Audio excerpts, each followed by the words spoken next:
after Nixon detached or suspended the convertibility of the dollar into gold at $35 an ounce, we've had a non-system. We've had the madness of fiat currency, and it's been over 50 years of endless debt, endless derivatives, and we are at a point where the economy is rotting away. Unfortunately, society, morals, politics, everything's rotting. There's loads of corruption. People don't believe anything that our supposed leaders tell us anymore. People don't believe anything the mainstream media tells us anymore. People don't believe anything the medical profession tells us anymore. People don't believe anything academia tells us anymore.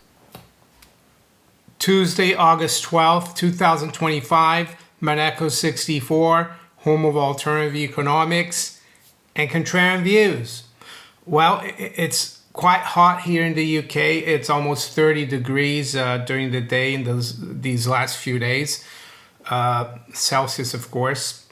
And we get a lot of scaremongering from the mainstream media, and I don't watch the mainstream media, but I watch clips of it on YouTube or X. And 20-30 years ago, the weather map used to be normal when people did the weather. Now, if it's 30 degrees or 25 degrees Celsius, which is normal in the summer, they make it bright red as if everything's burning. So the narrative is to scare people into believing in climate change and that we are to blame for climate change. And there are a lot of other things that they're scaring us about. Russia, for one, China, and many others. Pandemics and diseases. But there's one thing that I want to talk about today, and you probably won't be surprised. It's one thing that they don't want you to be scared about because it's the thing that makes the powers that be powerful. And that's the fact that your currency is being debased by a rate of knots. Yes, inflation is not 2 or 3%. Inflation's been running at almost 10% since the beginning of the century.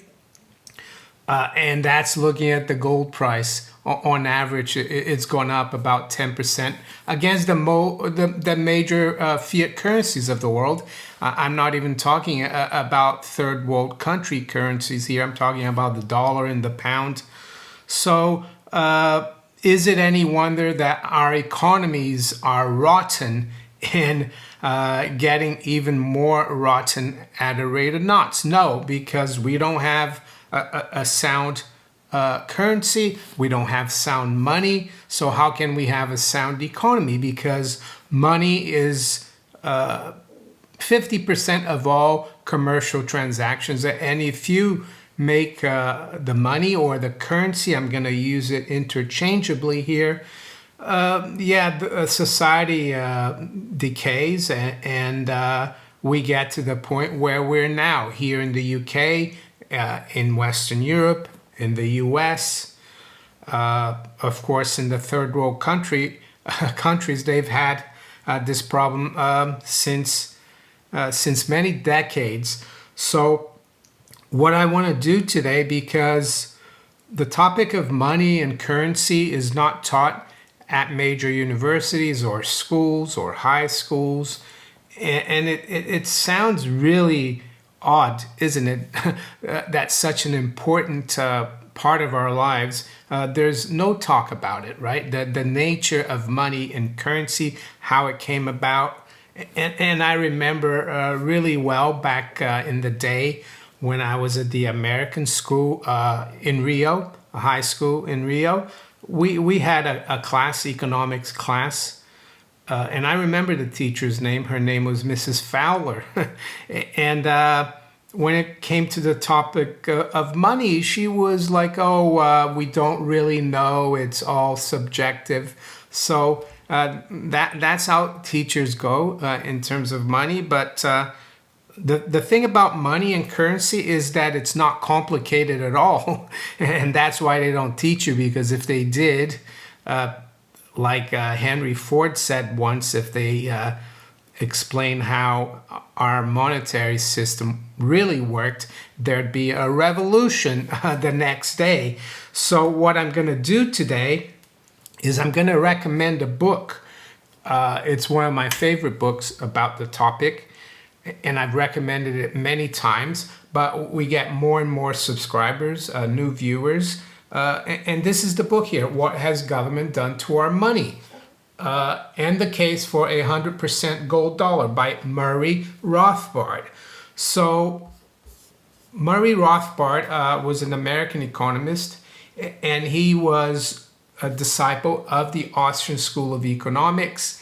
And Murray Rothbard, he wrote about money in terms of the regression theorem of money, which is essentially an extension and defense of Ludwig von Mises' original regression theorem, which is part of the Austrian School of Economics explanation of the origin of money. And I'm going to go through it in a nutshell about what this regression theorem is all about and how it will make it really easy for you to understand what money and currency is all about.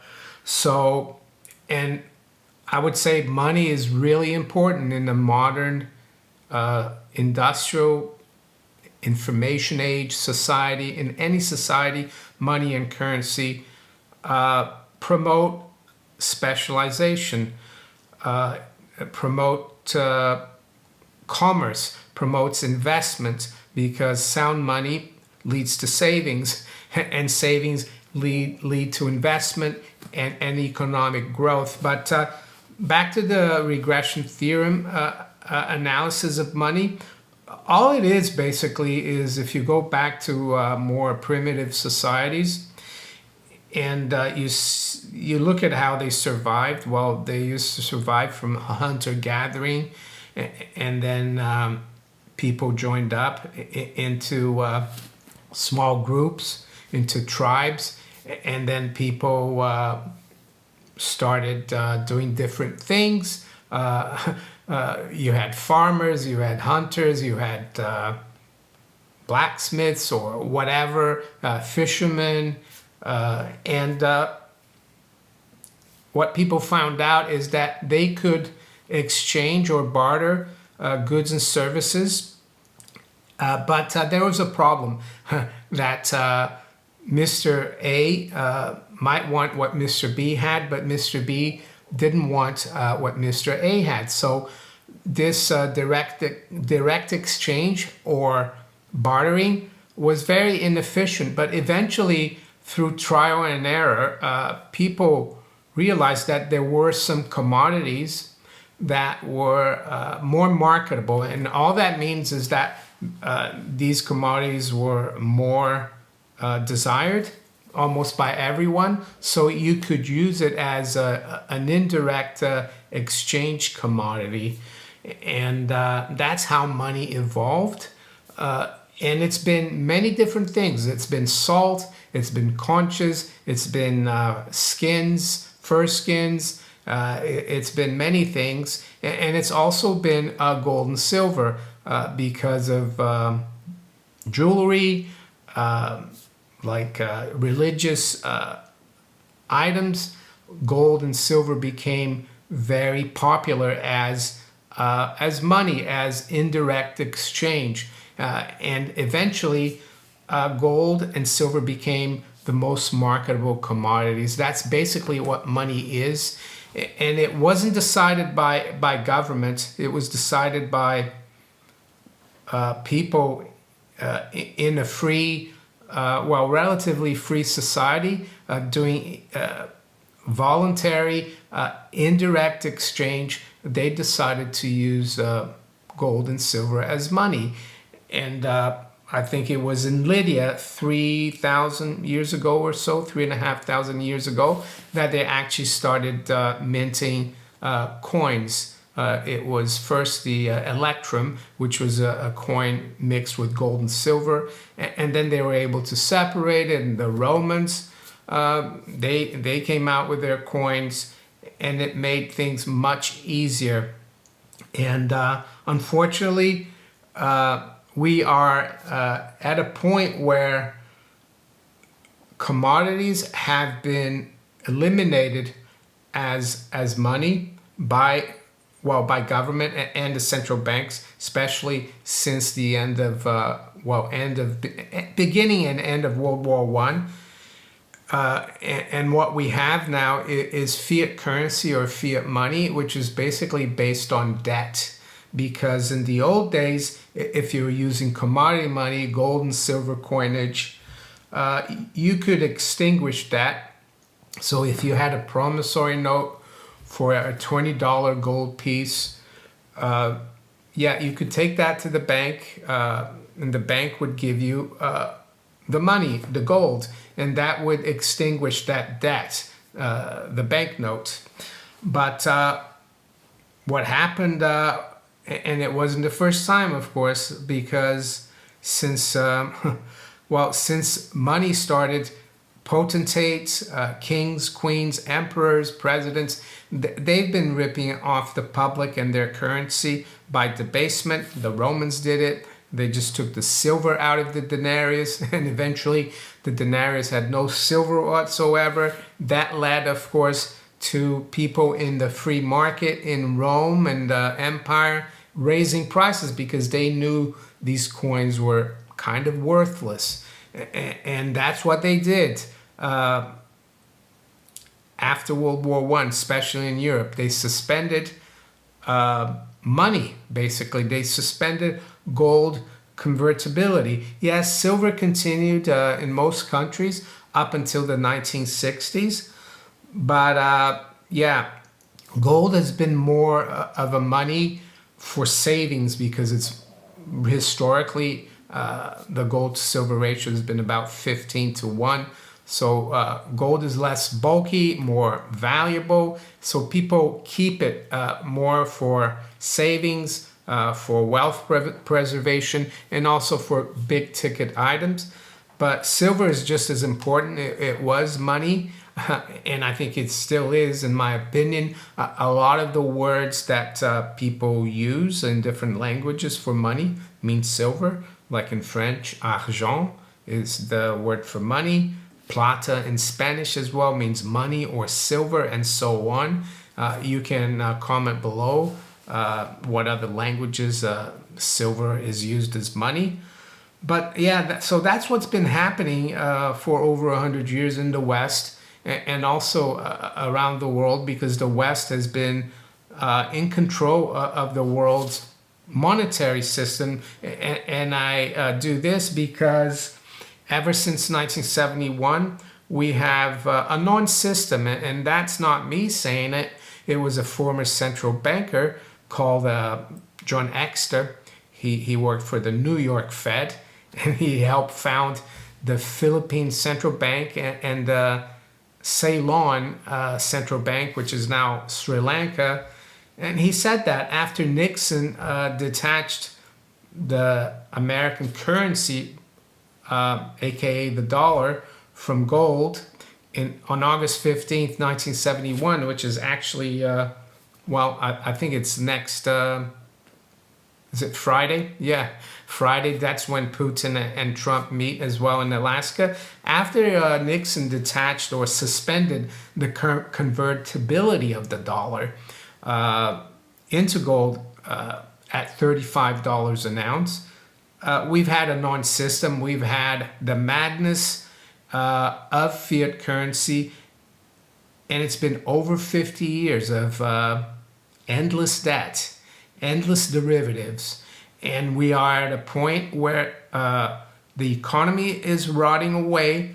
Unfortunately, society, morals, politics, Everything's rotting. There's loads of corruption. People don't believe anything that our supposed leaders tell us anymore. People don't believe anything the mainstream media tells us anymore.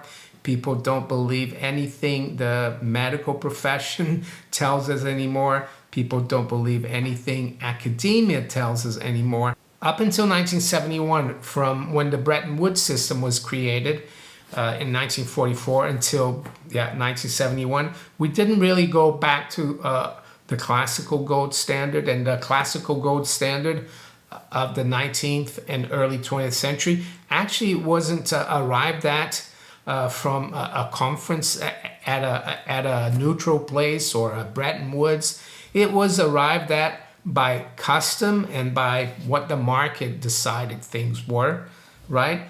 All that governments did was help give credibility to the coinage. So the governments would make sure that they minted the coins and that they were good. That's all that that's the only function of government is really that. The function of government is not to tell us what money is like they do now with fiat currency and tax the hell out of us because it's the only way to keep that fiat currency going, and also to have central banks having a monopoly on the issuance of currency. Currency used to be that you could go as an individual, especially in the US.